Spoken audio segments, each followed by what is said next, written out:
How we doing, y'all? Sergeant Lewis here. I'm going to be giving y'all the operations overlay brief for Operation Anteater.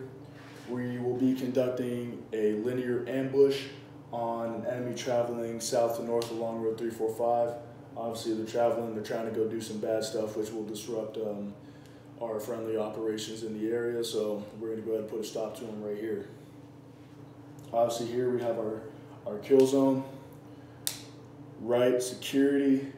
Overlooking the north side of the road. They have a little bit of elevation, so they have a good overwatch. They can see the road really well. They also have some tree cover there. Our left security element is about the same. They're overlooking this intersection of these two roads and the south side of the road, which is our what intel says where the enemy will be coming from. So they have they're also at a little bit of an elevation, and they also have some trees for cover and concealment. In our assault element, we have two AT-4s and a SAW. In our support by fire, we have a machine gun team attached to us. So that 240 will be serving as our support by fire in this position here, a little bit of elevation. So in our kill zone, we have two Claymores set up at the front of the kill zone, which will initiate the ambush. Satellite imagery also shows a small footbridge here, which can be a natural line of drift for enemies once the ambush is initiated. So you know what we did? Go ahead and use that bridge. We got a Claymore waiting for you. So obviously, as the enemy goes south to north, the front of the formation is going to reach these Claymores. We're going to detonate those. Boom. Right after that, support by fire is going to open up at them from the rear. Now they don't know what's going on. They just got a huge explosion by a Claymore up in the front of their formation, and now they're getting hit by a 240 in the rear. And at the same time, this assault element is opened up with AT-4s. And so obviously the engagement criteria for the support by fire, they're going to open up with a 7-second burst targeting any crew-served weapons. After that, after they've eliminated crew-served weapons, they're going to go to a 3 to 5 second burst targeting personnel. Obviously our AT-4s up here are going to target their vehicles. Intel says they have one, but maybe they have two. You know, Intel can be wrong sometimes. So we got two AT-4s taking out any vehicles.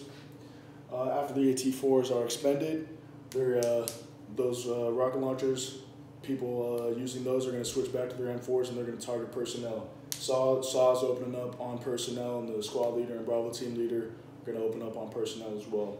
So now they got a big explosion in the front, 240 hitting them from the rear. They got rocket launchers, SAWs, M4s hitting them from the side. They don't know what's going on. They're going to try to come through here. Obviously, they got a bridge. Hey. You're confused, you don't know what's going on, you're gonna try to use that bridge to get away. Claymore. Now they're getting hit from four sides, they don't know what's going on. So obviously once the enemy is eliminated, assault element is gonna assault through the objective, clearing it, they're gonna hit the LOA, send an EPW team, get an ACE report, send up to higher. At that point, we're gonna reach phase line red. It's gonna tell this support element to pick up, bound back through the release point to the ORP. That's also going to tell the support by fire the 240 to switch from a tripod to a bipod. On the way, we're going to reach phase line white. That's going to tell the support by fire position, pick up, bound through the release point, check in with the squad leader, and make sure everybody's accounted for, and then move on to the ORP, and then phase line blue. It's going to tell the security elements to pick up, go through the release point, check in with the squad leader, make sure we got everybody, you know, he's counting everybody as they're coming through, make sure we're not leaving anybody behind, and they're going to go to the ORP.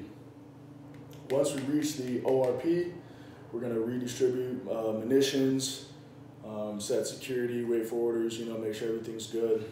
So that's Operation Anteater for you. Obviously, enemy coming through here doesn't stand a chance. They're getting hit. Claymore, AT-4s, 240. They're not going to have a good day. This concludes my brief. Anybody's got any questions, I'll stay online after.